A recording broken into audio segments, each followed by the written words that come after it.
pang-apat na araw sa ating pag-peppermint. Tingnan natin kung pwede nang ibilad.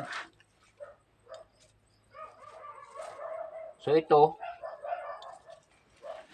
nagba-brown na siya at wala na yung mga laman-laman na nakadikit. Pwede na ito ibilad.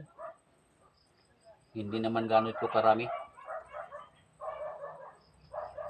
So dalhin lang natin ito sa bahay. Doon natin ibilad. Pwede na to. Mainit naman ang panahon. Sobrang init niya. Mainit na mainit.